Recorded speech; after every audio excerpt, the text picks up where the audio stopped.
बिस्मिल्लाहिर्रहमानिर्रहीम, अस्सलाम वालेकुम। तो डियर स्टूडेंट्स, उम्मीद करता हूँ कि आप सब लोग बहुत मज़े में होंगे और अपने इम्तहानात की बहुत अच्छे से तैयारी भी कर रहे होंगे।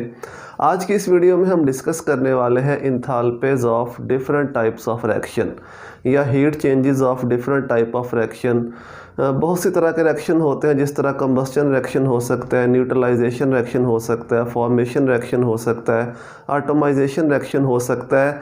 तो इन रिएक्शंस के दौरान जो हीट चेंजेस आती हैं उनको हम इंथाल्पी ऑफ रिएक्शंस भी कह देते हैं या हीट चेंजेस भी कह दिया जाता है। तो इन डिफरेंट रिएक्शंस के इंथाल्पीज़ को या इनकी हीट चेंजेस को आज हम डिस्कस करेंगे कि हीट चेंजेस को कैसे एक्सप्लेन किया जाता है।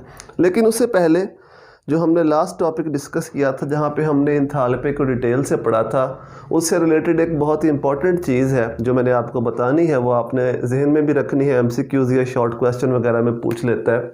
वहाँ पे हमने एक इक्वेशन पढ़ी थी, delta H change in enthalpy is equal to delta E minus P delta V। यह change in internal energy, change in enthalpy, ये P डेल्टा V वर्क को रिप्रेजेंट करता है।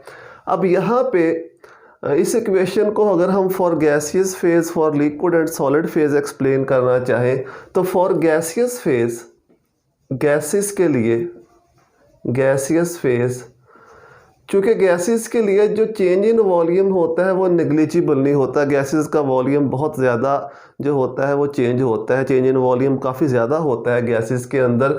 तो गैसेस के लिए जो डेल्टा H है, for gases delta H is always greater than delta E by this factor. अगर ये फैक्टर ना होता तो डेल्टा H इक्वल होता डेल्टा E के, लेकिन चूंकि अब ये वाला फैक्टर मौजूद है और गैसेस के लिए जो डेल्टा V की वैल्यू है वो काफ़ी ज़्यादा होती है, चेंज काफ़ी ज़्यादा होता है गैसेस के वॉल्यूम में। तो गैसेस के लिए डेल्टा H जो है वो डेल्टा E से ज़्यादा होता है by this factor P delta V। इस तरह से अगर हम बात करें सॉलिड और लिक्विड फेज की, सॉलिड एंड लिक्विड फेज, अब सॉलिड और लिक्विड फेज में जो डेल्टा V है, चेंज इन वॉल्यूम, ये नेग्लिजिबल होता है, तकरीबन इज इक्वल टू 0, नेग्लिजिबल होता है। जब ये नेग्लिजिबल होगा तो इसका मतलब है इस टर्म को पूरी को हम निगलेक्ट कर सकते हैं, P डेल्टा V ये इज इक्वल टू 0 हो जाएगा। किन के लिए? सॉलिड्स और लिक्विड्स के लिए। जब ये टर्म 0 हो जाएगी तो बाकी इक्वेशन क्या बच जाएगी? Delta H is equal to delta E, delta H is equal to delta E। ये किसके लिए होगा? ये सॉलिड्स और लिक्विड्स के लिए। तो सॉलिड्स और लिक्विड्स के लिए डेल्टा H और डेल्टा E की वैल्यू तकरीबन बराबर होती है, क्योंकि चेंज इन वॉल्यूम 0 होता है, इसलिए डेल्टा H डेल्टा E के इक्वल होता है सॉलिड्स और लिक्विड्स के लिए। लेकिन गैसेस के लिए चूँकि चेंज इन वॉल्यूम 0 नहीं होता है, इसलिए गैसेस के लिए डेल्टा H ग्रेटर होता है डेल्टा E से by this factor P delta V। तो इस बात को आपने जहन में रखना है। अब आते हैं हमारे आज के टॉपिक की तरफ, लेकिन उससे पहले अगर आपको ये वीडियोस हेल्पफुल लगती हैं तो वीडियो को लाइक कर दिया करें, अपने दोस्तों के साथ शेयर भी कर दिया करें, ताकि दूसरे लोग भी, दूसरे स्टूडेंट भी यहाँ से फ़ायदा ले सकें। तो इंथाल्पीज़ को या हीट चेंजेस को जो हम मेजर करते हैं वो हम मेजर करते हैं स्टैंडर्ड कंडीशंस में, स्टैंडर्ड कंडीशंस, स्टैंडर्ड कंडीशंस में मेजर करते हैं। अब ये स्टैंडर्ड कंडीशंस क्या होती है? इसको हम लिखते हैं STP, standard temperature and pressure. तो टेम्परेचर जो है ये हम लेते हैं 298 केल्विन, या इसको हम लेते हैं 25 डिग्री सेल्सियस, और प्रेशर 1 atm। ये स्टैंडर्ड कंडीशंस हैं। इन कंडीशंस में हम हीट चेंजेस को मेजर करते हैं तो उसे हम इंथाल्पी चेंज या इंथाल्पीज़ कह देते हैं। और जब भी हम स्टैंडर्ड कंडीशंस को लिखते हैं तो डेल्टा H ये किस चीज़ को शो करता है? इंथाल्पी चेंज को, इंथाल्पी चेंज को। तो डेल्टा H के ऊपर हम छोटा सा इस तरह सा 0 लगा देते हैं, इसको नॉट पढ़ते हैं। इसको, ये जो नॉट होता है ये स्टैंडर्ड कंडीशंस को शो करता है, स्टैंडर्ड टेम्परेचर एंड प्रेशर को शो करता है। इसका मतलब होता है कि जो हम रिएक्शन करवा रहे हैं वो स्टैंडर्ड कंडीशंस में करवा रहे हैं। तो जितनी भी हम इंथाल्पीज़ पढ़ेंगे, जो हीट चेंजेस पढ़ेंगे यहाँ पे, वो सारी स्टैंडर्ड कंडीशंस में होंगे। इसलिए जो डेल्टा H की वैल्यू लिखेंगे, जो हीट चेंज की वैल्यू लिखेंगे, उसके ऊपर हमेशा हम छोटा सा नोट लगाएंगे, इसका मतलब होगा कि जो रिएक्शन हो रहा है वो स्टैंडर्ड कंडीशंस में हो रहा है। इसके बाद हमने दो तरह के रिएक्शन पढ़े, दो तरह के हो सकते हैं हीट चेंजेस के लिहाज से, दो तरह के रिएक्शन हो सकते हैं, एक्सो हो सकता है या एंडो हो सकता है। किस वजह से हो सकता है वो भी मैंने आपको बताया हुआ है, थोड़ा सा उसको रिवाइज कर लेते हैं। सपोज रिएक्टेंट्स आपस में रिएक्ट करके बनाते हैं प्रोडक्ट। अगर रिएक्टेंट के हीट कंटेंट टोटल ज़्यादा है, रिएक्टेंट के हीट कंटेंट ज़्यादा है, सपोज रिएक्टेंट के पास जो एनर्जी है वो है 100 किलो जूल और प्रोडक्ट को एनर्जी चाहिए 70 kilo joule, 70 kilo joule energy चाहिए। जो 30 किलो जूल एनर्जी एक्स्ट्रा है ये सिस्टम से बाहर निकलेगी सराउंडिंग की तरफ, तो रिएक्शन क्या हो जाएगा, ये एक्सोथर्मिक हो जाएगा, यानी एनर्जी बाहर की तरफ जाएगी, सराउंडिंग में जाएगी एनर्जी हीट की फॉर्म में। तो ये होगा एक्सोथर्मिक रिएक्शन। जब product at lower energy state होंगे, प्रोडक्ट की जो एनर्जी होगी वो कम होगी एज़ कंपेयर टू रिएक्टेंट्स। लेकिन इसके बरक्स अगर इस तरह से सिचुएशन हो,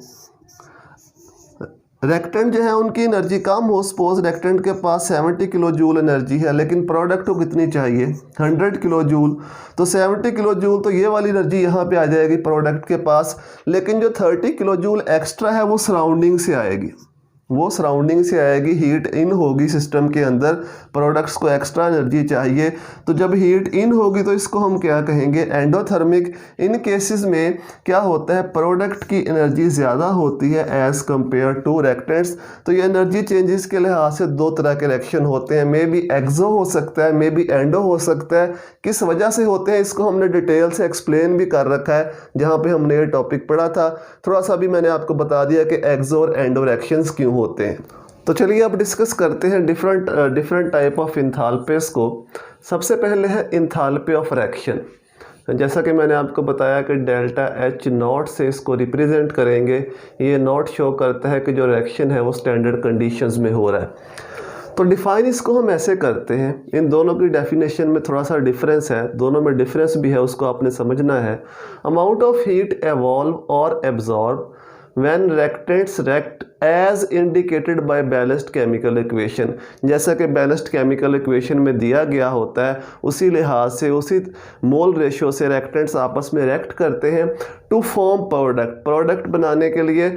यहाँ पे आगे लिख देंगे under standard condition. Standard conditions क्या होती हैं वो मैंने आपको बता दिया, यानी number of moles of reactant जैसा कि बैलेंस्ड केमिकल इक्वेशन में दिया गया होता है उस लिहाज से आपस में रिएक्ट करते हैं, रिएक्ट करके प्रोडक्ट बनाते हैं। उस दौरान जो हीट चेंजेस आती हैं उसको हम कहते हैं इंथाल्पी ऑफ रिएक्शन। और यूनिट्स सब के यही होंगे किलो जूल पर मोल। जो मेजर किया जाता है वो किन यूनिट्स में किया जाता है, किलो जूल पर मोल के अंदर मेजर किया जाता है, ये तो आपको पता ही होगा। तो इसकी कुछ एग्जांपल्स देख लेते हैं, जैसा कि नाइट्रोजन गैस, साथ इसकी स्टेट भी लिख देते हैं गैसियस फॉर्म में। ऑक्सीजन गैस, ये आपस में रिएक्ट करके बनाते हैं nitric oxide. Nitric oxide gaseous form में, जो डेल्टा एच की वैल्यू है इसके लिए वो है 180.5 किलो जूल पर मोल। कोई साइन साथ नहीं लगाया तो इसका मतलब पॉजिटिव साइन आएगा यहाँ पे। तो ये एक एंडोथर्मिक रिएक्शन है। इस तरह से कोई और रिएक्शन ले लें, फॉर एग्जांपल अगर ये रिएक्शन अंडर स्टैंडर्ड कंडीशंस होगा तो इतनी इसकी हीट चेंजेस की वैल्यू होंगी। इस तरह से hydrogen, 2 moles of hydrogen react with 1 mole of oxygen gaseous form में, ये आपस में रिएक्ट करते हैं तो 2 मोल्स ऑफ वाटर बनता है लिक्विड फॉर्म में। तो इसकी जो डेल्टा एच की वैल्यू है वो है तकरीबन -280 किलो जूल पर मोल।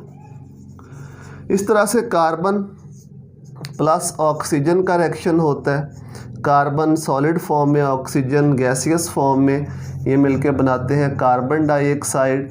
डेल्टा एच की जो वैल्यू है वो है -393 किलो जूल पर मोल। तो इसको हम कहते हैं इंथाल्पी ऑफ रिएक्शन, यानी as indicated by balanced chemical equation. जब रिएक्टेंट्स आपस में रिएक्ट करके प्रोडक्ट बनाते हैं उस दौरान जो हीट चेंजेस आती हैं उसको हम इंथाल्पी ऑफ रिएक्शन कहते हैं, और इसको डेल्टा एच नॉट से रिप्रेजेंट, ऊपर छोटा सा नॉट भी लगा देना है। सेकंड है enthalpy of formation. Enthalpy of formation को हम डेल्टा एच नॉट और नीचे छोटा f लिख देते हैं, ये f फॉर्मेशन को शो करता है। डिफाइन कैसे करते हैं, अमाउंट ऑफ हीट एवॉल्व और absorb when 1 mole of substance is formed, 1 mole of substance is formed from its element, यानी किसी भी सब्सटेंस का जब 1 मोल बनता है, यहाँ पे 1 मोल की कंडीशन है एंथैल्पी ऑफ फॉर्मेशन में कि जब किसी भी सब्सटेंस का 1 मोल बनता है उस दौरान जो हीट चेंजेस आती हैं उसको हम एंथैल्पी ऑफ फॉर्मेशन कहते हैं। जबकि एंथैल्पी ऑफ रिएक्शन में ऐसी कोई कंडीशन नहीं थी, यहाँ पे सिंपल ये था कि as indicated by balanced chemical equation, जैसा कि बैलेंस केमिकल इक्वेशन में इंडिकेट किया गया है, उस रेशो से रिएक्टेंट्स आपस में रिएक्ट करते हैं और प्रोडक्ट बनती है तो उसको एंथैल्पी ऑफ रिएक्शन कह दिया जाता है। लेकिन जब यहाँ पे कंडीशन लगा दी कि अमाउंट ऑफ हीट एवॉल्व और absorb when 1 mole of substance is form, जब किसी भी सब्सटेंस का 1 मोल बनेगा उस दौरान जो हीट चेंजेस आएंगी उसको हम क्या कहेंगे, उसको हम कहेंगे एंथैल्पी ऑफ फॉर्मेशन। जैसा कि इसी रिएक्शन को हम 1 मोल के लिए लिख सकते हैं, ये वाला जो वाटर की फॉर्मेशन वाला रिएक्शन है, हाइड्रोजन गैसियस फॉर्म में, हाफ मोल ले लेंगे हम ऑक्सीजन का गैसियस फॉर्म में, तो वाटर बनेगा इससे, वाटर लिक्विड फॉर्म में अगर बनेगा, अगर वाटर यहाँ पे गैसियस फॉर्म में बनेगा तो जो हीट चेंजेस हैं उसकी वैल्यू थोड़ी चेंज हो जाएगी, इसको ध्यान में रखना है। इसलिए यहाँ पे लिक्विड फॉर्म में तो जो हीट चेंज की वैल्यू है वो है तकरीबन -280 या -285 के करीब है, -285 किलो जूल पर मोल। इस तरह से ये वाली एग्जांपल भी आप लिख सकते हैं, कार्बन प्लस ऑक्सीजन का रिएक्शन, क्योंकि यहाँ पे भी 1 मोल की ही फॉर्मेशन हो रही है तो 1 मोल ऑफ सब्सटेंस फॉर्म हो रहा है, तो ये वाली एग्जांपल यहाँ पे लिखी जा सकती है। तो ये छोटा सा डिफरेंस है एंथैल्पी ऑफ रिएक्शन और एंथैल्पी ऑफ फॉर्मेशन में। एंथैल्पी ऑफ फॉर्मेशन में कंडीशन है कि जब 1 मोल बनता है, यहाँ पे ये कंडीशन उसने लगा दी, जबकि वहाँ पे क्या था, as indicated by balanced chemical equation, कितने भी मोल बन सकते हैं, 1 बन सकता है, 2 मोल बन सकते, जैसे यहाँ पे 2 मोल बन रहे हैं, यहाँ पे 2 बन रहे हैं, यहाँ पे 1 मोल बन रहा है। तो यहाँ पे वहाँ पे कंडीशन है कि 1 मोल जब बनेगा उस दौरान जो हीट चेंजेस आएंगी उसको हम एंथैल्पी ऑफ फॉर्मेशन कहेंगे। तो जो हम एग्जांपल लिखेंगे वो 1 मोल के लिहाज से लिखेंगे, जैसे कि यहाँ पे हमने as indicated by balanced chemical equation, वो भी बैलेंस्ड केमिकल इक्वेशन ही है लेकिन इस लिहाज से 2 मोल बनते हैं, अगर वैसे उस इक्वेशन को लिखेंगे तो 1 मोल बनेगा। इस तरह से ये वाली जो इक्वेशन है, ये वाली इक्वेशन अगर लिखेंगे तो यहाँ पे 2 मोल बन रहे हैं। लेकिन ये याद रखना है कि जो हीट चेंजेस की वैल्यू हम लिखते हैं वो पर मोल ही लिखते हैं। अब ये मत सोचिए कि यहाँ पे 2 मोल बन रहे हैं, यहाँ पे 1 मोल बन रहा है तो हीट चेंजेस कैसे सेम है। जो हीट चेंजेस हम लिखते हैं वो पर मोल ही लिखते हैं, जितनी हीट चेंजेस की वैल्यू यहाँ पे आएंगी वहाँ उतनी ही हीट चेंजेस की वैल्यू जो होंगी वो वहाँ पे भी आएंगी। नेक्स्ट है एंथैल्पी ऑफ एटॉमाइजेशन, इसको हम रिप्रेजेंट करते हैं ΔHAT लिख देते हैं, एटॉमाइजेशन यहाँ पे नॉट लगा देते हैं स्टैंडर्ड कंडीशन में। तो डिफाइन कैसे करेंगे, अमाउंट ऑफ हीट एवॉल्व और एब्जॉर्ब, मैंने लिखा आप खुद लिख लेंगे, अमाउंट ऑफ हीट एवॉल्व और absorb when 1 mole of gaseous atoms, 1 mole of gaseous atoms are formed from element, यानी जब किसी भी एलिमेंट को तोड़ के 1 मोल गैसियस एटम्स बनते हैं या बनाए जाते हैं उस दौरान जो हीट चेंजेस आती हैं उसको हम एंथैल्पी ऑफ एटॉमाइजेशन कहते हैं।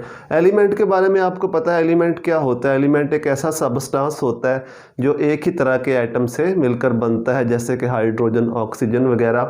तो जब किसी भी एलिमेंट को तोड़कर 1 मोल गैसियस एटम्स को हासिल किया जाता है स्टैंडर्ड कंडीशंस में, उस दौरान जो हीट चेंजेस आती हैं उसको हम एंथैल्पी ऑफ एटॉमाइजेशन कहते हैं। जैसा कि हाइड्रोजन गैसियस फॉर्म में, ये हाइड्रोजन मॉलिक्यूलर फॉर्म में है, ठीक है, मॉलिक्यूलर फॉर्म में इसका हाफ मोल हम लेंगे तो इसको तोड़ेंगे तो 1 मोल इसका बन जाएगा एटॉमिक फॉर्म में। हाफ मोल लेंगे अगर मॉलिक्यूलर फॉर्म में तो तोड़ने के बाद 1 मोल पूरा हो जाएगा एटॉमिक फॉर्म में, क्योंकि हमें पता है कि जो हाइड्रोजन गैस है वो 2 हाइड्रोजन के एटम से मिलकर बनती है। तो जब तोड़ेंगे हाफ मोल मिलकर 1 मोल पूरा हो जाएगा हाइड्रोजन का एटॉमिक फॉर्म में, गैसियस फॉर्म में। इस दौरान जो हीट चेंजेस आती हैं वो होती हैं 218 किलो जूल पर मोल। और ये बात याद रखना है कि एंथैल्पी ऑफ एटॉमाइजेशन जो है वो हमेशा एंडो होती है। एंडोथर्मिक होती है, क्योंकि जब भी हम किसी एलिमेंट को तोड़ेंगे तो हमें हीट रिक्वायर्ड होगी, हीट प्रोवाइड करेंगे तो एलिमेंट टूटेगा।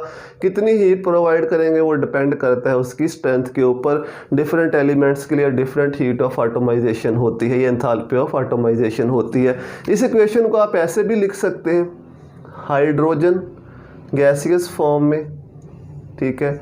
इस तरह से फिर यहाँ पे बन जाएंगे 2 मोल बन जाएंगे हाइड्रोजन, एटॉमिक हाइड्रोजन के गैसियस फॉर्म में। लेकिन ये वाली जो वैल्यू है, अगेन मैं आपको बता चुका हूँ कि ये पर मोल ही लिखी जाती है। ये वाली जो वैल्यू होती है 218 किलो जूल पर मोल ही लिखी जाती है। चूँकि हमने यहाँ पे 1 मोल के लिहाज से डिफ़ाइन किया है तो हम इस तरह से इस इक्वेशन को लिखते हैं, बजाय ऐसे लिखने के हम हाफ मोल मॉलिक्यूलर हाइड्रोजन का ले लेते हैं, उसको तोड़ के 1 मोल हाइड्रोजन एटम बन जाते हैं गैसियस फॉर्म में, तो इतनी हीट चेंजेस आती हैं। नेक्स्ट है एंथैल्पी ऑफ कंबस्टन। कंबस्टन का आपको पता है क्या होता है, जलना किसी भी चीज़ का, मुकम्मल जलना, एक्सेस ऑफ ऑक्सीजन में। इसको डेल्टा HC से रिप्रेजेंट करते हैं। Amount of heat evolve or absorb when 1 mole of substance burned in excess of oxygen। यानी जब किसी भी सबस्टांस के 1 मोल को हम जलाते हैं एक्सेस ऑफ ऑक्सीजन में, क्योंकि जलाने के लिए ऑक्सीजन रिक्वायर्ड होती है, तो उस दौरान जो भी हीट चेंजेस आती हैं उसको हम कहते हैं enthalpy of combustion. For example यहाँ पे उसने एथानॉल की एग्जांपल ली है, अल्कोहल है ये, अल्कोहल, एथानॉल। आपको पता है कि जो अल्कोहल्स होती हैं वो फायर को बहुत इजीली कैच कर लेती हैं। तो अल्कोहल का 1 मोल, एथानॉल का 1 मोल, इसको हम ऑक्सीजन की एक्सेस में जब बर्न करते हैं तो इससे बनेगा कार्बन डाइऑक्साइड और वाटर वेपर्स बनेंगे। और जो इस दौरान हीट चेंजेस आती हैं वो इतनी है 1368 किलो जूल पर मोल। यानी एथानॉल का जब 1 मोल जलता है एक्सेस ऑफ ऑक्सीजन में तो इतनी हीट चेंजेस आती हैं। ये इसकी हीट ऑफ कंबस्टन है। अब इसके बारे में याद रखना है कि ये हमेशा क्या होती है, ये हमेशा होती है एक्सोथर्मिक, क्योंकि जब भी कोई चीज़ जलेगी उससे हमेशा हीट निकलेगी, तो ये हमेशा एक्सोथर्मिक होती है। और जो एंथैल्पी ऑफ एटॉमाइजेशन होती है ये हमेशा एंडो होती है। इस चीज़ को जहन में रखना है। चलें जी, last 2 enthalpies, enthalpy of neutralization and enthalpy of solution बहुत इंपॉर्टेंट भी हैं। और एंथैल्पीज को लेके स्टूडेंट्स के जहन में अक्सर कन्फ्यूजन भी रहता है, क्योंकि चीज़ें उनको क्लियरली समझ में नहीं आती। तो मैं यहाँ पे कुछ डिटेल से कोशिश करूँगा कि ये दोनों एंथैल्पीज आपको समझ में आ जाए। एंथैल्पी ऑफ न्यूट्रलाइजेशन, इसको हम रिप्रेजेंट करते हैं डेल्टा H, N के साथ ऊपर नोट लगा देते हैं स्टैंडर्ड कंडीशंस के लिए। डिफाइन कैसे करते हैं, amount of heat evolve or absorb when 1 mole of H positive ions from acid से 1 मोल H positive ion react with 1 mole of OH negative ions from base से 1 मोल OH नेगेटिव आइन। ये दोनों जब आपस में रिएक्ट करके 1 मोल वाटर बनाते हैं, उस दौरान जो हीट चेंजेस आती हैं उसको हम एंथैल्पी ऑफ न्यूट्रलाइजेशन कहते हैं। फॉर एग्जांपल HCl और NaOH, ये दोनों आपस में रिएक्ट करेंगे। रिएक्ट करने से क्या बनेगा, NaCl साल्ट बनेगा प्लस वाटर बनेगा। इस दौरान जो हीट चेंजेस आती हैं वो है -57.5 तकरीबन किलो जूल पर मोल। अब इसमें होता एक्चुअली क्या है, एंथैल्पी ऑफ न्यूट्रलाइजेशन इसे क्यों कहते हैं। ये एसिड है और एसिड हमें पता है कौन से आइंस देता है, H पॉजिटिव आइन। तो ये वाला जो एसिड है ये देगा H पॉजिटिव आइंस। ये बेस है ये देगा OH नेगेटिव आइंस। ये H पॉजिटिव इस OH नेगेटिव से रिएक्ट करके बनाएगा water, 1 mole of water, 1 mole of H positive ion, 1 mole of OH negative ion, 1 mole of water बनेगा। तो इतनी हीट जो है वो एवॉल्व होगी -57.4 किलो जूल पर मोल। इसको एंथैल्पी ऑफ न्यूट्रलाइजेशन कहते हैं। वाटर की फॉर्मेशन की वजह से इसको न्यूट्रलाइजेशन रिएक्शन कहा जाता है। बाकी जो आइंस हैं, सोडियम आइन क्लोराइड आइन से रिएक्शन करेगा तो क्या बनेगा, सोडियम क्लोराइड। अब जो इम्पोर्टेंट बात, जितने भी स्ट्रॉन्ग एसिड बेस हैं, स्ट्रॉन्ग एसिड और स्ट्रॉन्ग बेस, ये हमने HCl और NaOH लिया, ये भी स्ट्रॉन्ग एसिड और स्ट्रॉन्ग बेस है। जब भी स्ट्रॉन्ग एसिड और स्ट्रॉन्ग बेस आपस में रिएक्ट करते हैं तो जो हीट ऑफ न्यूट्रलाइजेशन है, जो इंथैल्पी ऑफ न्यूट्रलाइजेशन है, वो तकरीबन इतनी ही होती है, -57.4 किलो जूल पर मोल। चाहे हम यहाँ पे सल्फ्यूरिक एसिड ले लें या कोई और स्ट्रॉन्ग एसिड ले लें, यहाँ पे कोई और स्ट्रॉन्ग बेस ले लें, कोई से भी दो स्ट्रॉन्ग एसिड बेस जब आपस में रिएक्ट करते हैं तो पर मोल जो है इंथैल्पी ऑफ न्यूट्रलाइजेशन इतनी होती है, तकरीबन जो वैल्यू आपके सामने लिखी हुई है -57.4 किलो जूल पर मोल। क्योंकि एक मोल अगर हम स्ट्रॉन्ग एसिड का लेंगे, एक मोल हम स्ट्रॉन्ग बेस का लेंगे, हमें पता है स्ट्रॉन्ग एसिड क्या होता है, जो कम्प्लीटली आयोनाइज हो जाता है, यानी सारे के सारे जो H पॉजिटिव आयन उसके साथ होते हैं वो अलग हो जाते हैं। अगर हम एक मोल HCl का ले रहे हैं तो ये एक मोल HCl एक मोल ही H पॉजिटिव आयन दे देगा, क्योंकि ये स्ट्रॉन्ग एसिड है, कम्प्लीटली आयोनाइज हो जाएगा। एक मोल अगर हम NaOH का ले रहे हैं तो ये एक मोल ही OH नेगेटिव आयंस का दे देगा, हाइड्रोक्साइड आयंस का दे देगा, क्योंकि ये स्ट्रॉन्ग बेस है। इस तरह अगर हम सल्फ्यूरिक एसिड ले लेते हैं यहाँ पे, वो भी स्ट्रॉन्ग एसिड है, तो वो भी सारे के सारे H पॉजिटिव आयन अपने अलग कर देगा। इस तरह कोई स्ट्रॉन्ग बेस ले लेते हैं तो वो सारे के सारे अपने OH नेगेटिव आयंस अलग कर देगा। यानी जब भी हम एक मोल स्ट्रॉन्ग एसिड लेंगे, एक मोल स्ट्रॉन्ग बेस लेंगे, तो उससे एक मोल ही H पॉजिटिव आयन बनेंगे और एक मोल ही OH नेगेटिव आयन बनेंगे, चाहे जौन सा मर्जी हम एसिड और बेस ले लेंगे, स्ट्रॉन्ग एसिड और बेस। जब एक मोल H पॉजिटिव और एक मोल OH नेगेटिव बनेंगे, आपस में रिएक्शन करेंगे तो एक मोल वाटर बनेगा। तो जाहिर बात है इतनी ही हीट इवॉल्व होगी, चाहे जौन सा मर्जी हम स्ट्रॉन्ग एसिड और स्ट्रॉन्ग बेस ले रहे हैं, उससे फ़र्क नहीं पड़ता, क्योंकि स्ट्रॉन्ग एसिड के एक मोल ने एक मोल ही H पॉजिटिव आयन दे देने हैं और स्ट्रॉन्ग बेस के एक मोल ने एक मोल ही OH नेगेटिव आयन दे देने हैं। जब H पॉजिटिव और OH नेगेटिव की तादाद बराबर है, बनने वाला वाटर उतना है, तो हीट भी क्या होगी, सबके लिए सेम होगी। लेकिन जब हम वीक एसिड बेस की बात करते हैं तो वीक एसिड बेस की जो आयोनाइजेशन है वो कंप्लीट नहीं होती। हो सकता है वो 50% आयोनाइज हो सकता है वो 70% आयोनाइज हो सकता है वो 90% आयोनाइज हो, क्योंकि उनकी आयोनाइजेशन कंप्लीट नहीं होती, इसलिए उनकी जो हीट ऑफ न्यूट्रलाइजेशन होती है वो भी चेंज होती रहती है, डिफरेंट होती रहती है। डिपेंड करता है कि उनकी जो आयोनाइजेशन है वो कितनी हो रही है, कितने OH पॉजिटिव आयन दे रहे हैं, कितने OH नेगेटिव आयन दे रहे हैं, तो इनके ऊपर डिपेंड करता है कि ये कितने आयन्स बन रहे हैं। तो उसी हिसाब से वीक एसिड बेस जो होंगे वो रिएक्ट करेंगे और उसी हिसाब से उनकी हीट ऑफ न्यूट्रलाइजेशन होगी। लेकिन स्ट्रॉन्ग एसिड बेस के लिए ये वैल्यू जो है वो तकरीबन इतनी होती है, -57.4 किलो जूल पर मोल। और लास्ट पे है enthalpy of solution. Enthalpy of solution को हम रिप्रेजेंट करते हैं डेल्टा H, साथ SOL लिख देते हैं स्टैंडर्ड कंडीशन के लिए, ऊपर नॉट का साइन। डिफाइन कैसे करते हैं, इसकी डेफिनेशन को आपने समझना है। Amount of heat evolve or absorb when 1 mole of substance dissolve in so much water, 1 mole of substance dissolve in so much water that further dilution का मतलब है कि अगर उसमें हम मज़ीद वाटर डालें, results in no detectable heat changes, अगर हम उसमें फर्दर वाटर डालें तो कोई भी हीट चेंज डिटेक्ट ना हो, हीट एब्जॉर्ब या एवॉल्व ना हो, तो उसको हम कहते हैं इंथैल्पी ऑफ सॉल्यूशन। यानी हमने इन्फिनिट डिल्यूट सॉल्यूशन बनाना है कि अगर हम फर्दर उसमें ऐड करते भी जाएं वाटर तो कोई भी हीट चेंज ना आए, हीट एवॉल्व या एब्जॉर्ब ना हो। इसको मैं समझाता भी हूँ। For example ammonium chloride 1 mole water में डालेंगे तो इतनी हीट एब्जॉर्ब होगी। इस तरह से सोडियम कार्बोनेट 1 मोल वाटर में डिज़ोल्व करेंगे तो इतनी हीट इसकी एवॉल्व होगी। ये एंडोथर्मिक होगा, ये एक्सोथर्मिक होगा। एक्चुअली हीट एवॉल्व और एब्जॉर्ब होती क्यों है? जब वाटर के मॉलिक्यूल्स हैं आयंस के साथ इंटरेक्शन करते हैं। सिंपल है कि अगर हमने NaCl को एग्जांपल ले रहा हूँ, अगर हमने NaCl को वाटर में डाला है तो हमें पता है कि जो क्लोराइड आयंस होंगे इसके साथ भी वाटर के मॉलिक्यूल जो है इंटरेक्शन करेंगे, इसको सराउंड कर लेंगे वाटर के मॉलिक्यूल, जिसको हम हाइड्रेशन कहते हैं। शायद आपको याद हो, पढ़ा तो नहीं है हमने लेकिन ये टर्म पहले इस्तेमाल कर चुके हैं। वाटर के मॉलिक्यूल इसको सराउंड कर लेंगे, इसकी हाइड्रेशन होगी। इस दौरान कुछ हीट चेंजेस आएंगी हाइड्रेशन के दौरान। इस तरह से सोडियम आयंस भी पड़े होंगे तो इसको भी वाटर के मॉलिक्यूल सराउंड करेंगे। जब हाइड्रेशन होगी तो हीट चेंजेस आएंगी, इधर एवॉल्व हो सकती है या एब्जॉर्ब हो सकती है। जब तक ये क्लोराइड आयन पड़े रहेंगे, हम वाटर डालते रहेंगे, वाटर इन क्लोराइड आयंस को सराउंड करता रहेगा। वो हीट चेंजेस आती रहेंगी।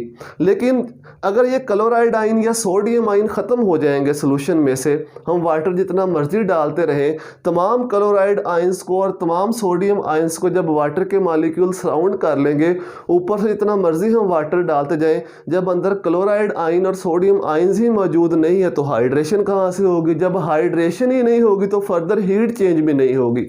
तो यही फिनोमिना है कि जब हम इन साल्ट्स को वाटर में डिज़ोल्व करते हैं तो वाटर के मॉलिक्यूल्स आयन को सराउंड करना शुरू कर देते हैं।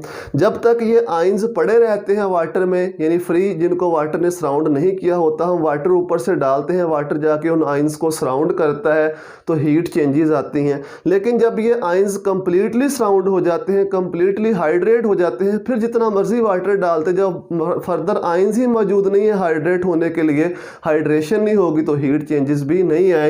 तो इसको हम कहते हैं इनफिनिट डाइल्यूट सॉल्यूशन, कि जब हम फर्दर वाटर डालें उसके अंदर कोई भी डिटेक्टेबल हीट चेंज ना आए तो इसको हम कहते हैं कि हमने इनफिनिट डाइल्यूट सॉल्यूशन बना दिया है, कि फर्दर इसको डाइल्यूट करने पर कोई भी हीट चेंज नहीं आ रही। तो जब फर्दर डाइल्यूट करने पर हीट चेंज ना आए तो वहाँ पर जितनी भी वैल्यू होगी हीट चेंज, इसको हम क्या कहेंगे? एंथैल्पी ऑफ सॉल्यूशन कह देंगे। तो ये दोनों बहुत इंपॉर्टेंट है, एंथैल्पी ऑफ न्यूट्रलाइजेशन भी और एंथैल्पी ऑफ सॉल्यूशन भी। बेसिक कॉन्सेप्ट आइडिया मैंने आपको बता दिया, यहाँ पे भी बता दिया और यहाँ पे भी बता दिया। उम्मीद है कि ये आपको समझ में आ गया होगा। अगर आपको वीडियोस हेल्पफुल लगती हैं तो अपने दोस्तों के साथ भी शेयर किया करें, उनको बताया करें, वीडियो को लाइक भी कर दिया करें। दुआ में याद रखिएगा। अल्लाह हाफिज़।